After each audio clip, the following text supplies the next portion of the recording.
میرے کالج کے دور کا تھا پاپ سنگر ایلوس پریسلے. جب میں لاہور پڑھتا تھا تو وہ ہمارا آئیڈیل ہوتا تھا.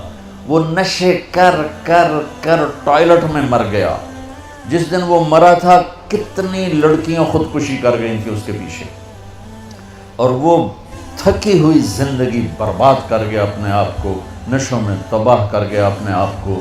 کہ جب انسان اللہ سے ٹوٹتا ہے, مرد ہو یا عورت, لڑکا ہو یا لڑکی, پڑھا ہو ان پڑھ ہو, جب وہ اللہ سے ٹوٹتا ہے, جب اللہ کے نبی سے ٹوٹتا ہے, تو کٹی پتنگ کی کوئی منزل ہوتی ہے؟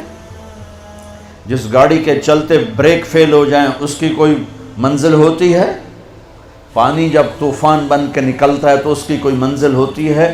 میرے رب کی قسم بچوں, اب میرا سرمایہ ہو, یہ سب میرا سرمایہ بیٹھا ہوا ہے, میرا نہیں, یہ میرے دیس کا سرمایہ بیٹھا ہوا ہے. جنید جمشید کے اللہ درجے بلند کرے.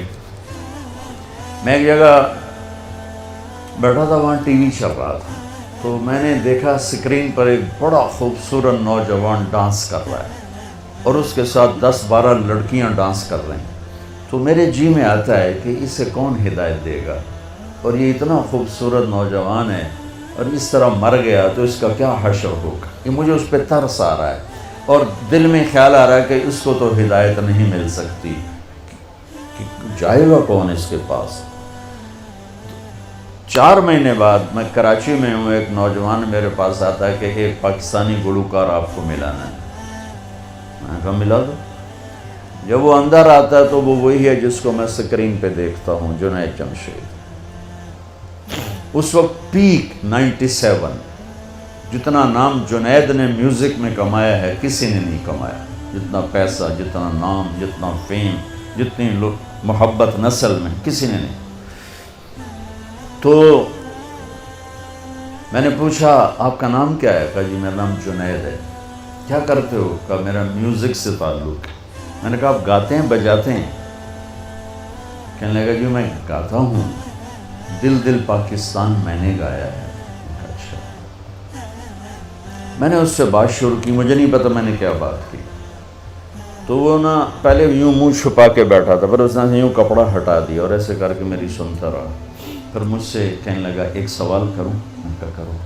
کہا ایک پاکستانی نوجوان جو خواب دیکھتا ہے کبھی ایسا ہوتا کہ ایسا ہوتا, اور جس گلیمر کو وہ خوابوں میں دیکھتا ہے وہ مجھے فزیکلی میرے پاس موجود ہے. میں تو اسے دیکھ چکا تھا اسکرین پر, وہ فزیکلی میرے پاس موجود ہے, لیکن یہاں اندھیرا ہے. سینے پہ ہاتھ رکھ کے کہنے لگا یہاں اندھیرا ہے, اور یہاں کہنے لگا یہ خالی ہے, یہ خالی. ایسا کیوں ہے؟ میری تو ہر خواہش پوری ہے, پھر یہ کیوں ہے, یہ اندھیرا کیوں ہے؟ مجھے لگتا ہے میں وہ کشتی ہوں جس کے لیے کوئی ساحل کوئی نہیں. کیا خوبصورت بات اس نے کی. میں نے کہا تو بہت آسان بات ہے. کہنے لگا کیا؟ میں نے کہا تمہیں درد ہو رہا ہے اس گھٹنے میں, تم میڈیسن لگا رہے ہو ٹیوب اس گھٹنے پر, یہاں درد نہیں, دوا لگانے کا فائدہ کوئی نہیں. یہاں درد ہے, یہاں دوا جا نہیں رہا, تو تمہیں ٹھیک کیسے ہوگی؟ کہنے لگا میں نہیں سمجھا. میں نے کہا یہ جو خلا ہے تیرے جسم میں نہیں, تیری روح میں ہے. روح کو لڑکی کا نہیں پتہ, روح کو میوزک کا نہیں پتہ, روح کو شراب کا نہیں پتہ, نشے کا نہیں پتہ. اسے صرف 2 کا پتہ ہے, ایک اللہ جس نے اسے بنایا, اور ایک اللہ کا نبی جس نے اسے اس کا صحیح طریقہ سمجھایا. ان 2 کے علاوہ کوئی غذا روح کی نہیں. مگر تم میں بھوک لگی ہو گا سکتے ہو کہ نہیں؟ پیاس لگی ہو گا سکتے ہو نہیں؟ نیند چڑھی ہوئی ہو گا سکتے ہو نہیں؟ کیونکہ جسم کی ڈیمانڈ تم پوری نہیں کر رہے ہو تو تم گا نہیں سکتے ہو. ایسے ہی روح میں ایک فریاد اٹھتی ہے جب اسے آپ اللہ کا تعلق نہیں دیتے, جب آپ نماز نہیں پڑھتے, جب آپ سچ نہیں بولتے, جب آپ حرام سے نہیں بچتے, جب آپ جھوٹ سے نہیں بچتے, جب آپ نافرمانی سے نہیں بچتے, جب آپ نشوں سے نہیں بچتے ہو, تو پھر اس کے اندر ایک فریاد پیدا ہوتی ہے, ایک پکار پیدا ہوتی ہے. وہ فریاد اور پکار وہ ڈپریشن بنتی ہے, وہ اینزائٹی بنتی ہے. وہ بیماری کچھ نہیں ہے, وہ صرف یہ ہے کہ اسے بھوک ہے تم روٹی نہیں کھلا رہے، اسے پیاس ہے تم پانی نہیں. دیکھو میں نے پانی ساتھ رکھا ہوا ہے پینے کے لیے کہ میں انہیں بیان کر رہا ہوں مجھے پانی ساتھ پینا ہے. تو ایسے ہی روح میں ایک پکار اٹھتے مجھے اللہ چاہیے، مجھے کچھ نہیں چاہیے. وہی اللہ کی قسم جنت میں بھی جا کر جب اللہ سامنے آئے گا نا تو کسی کو نہ حوریں یاد رہیں گی نہ کھانے یاد رہیں گے. یا اللہ بس تجھے ہی دیکھتے رہیں اور کچھ نہیں چاہیے، تیرا دیدار ہو اور کچھ نہیں چاہیے. یہ ایسی چیز. ہم عصر کے قریب ہیں، آپ کی ابھی ظہر بھی نہیں ہوئی ہے.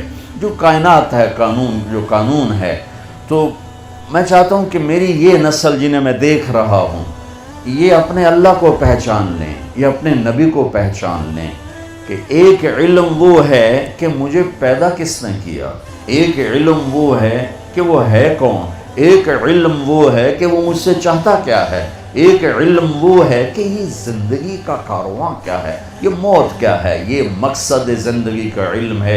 یہ نہ سیکھا تو سب کچھ گیا. تمہارے جیسے بچے گئے کشتی کی سیر کو، ملا دیہاتی ایک نے کہا چاچا تینوں فزکس آمدی ہو سکے پتر نہ ہی آج سنیا، کہا تیری ادھی زندگی برباد ہو گئی. دوسرے نے پوچھا چاچا تینوں کیمسٹری آمدی ہے، کہ پتر میں تو نہ ہی آج سنیا، کہ چاچا تیری ادھی زندگی برباد ہو. تیسرے نے پوچھا چاچا زالوجی آمدی ہے، کہ نہیں پتر پتہ نہیں کی بلا ہے، کہ چاچا تیری ادھی زندگی برباد ہو گئی. دریا میں طوفانی موج آ گئی، کشتی ڈولنے لگی. چاچا بولے پتر وہ تیرنا آمدہ ہے.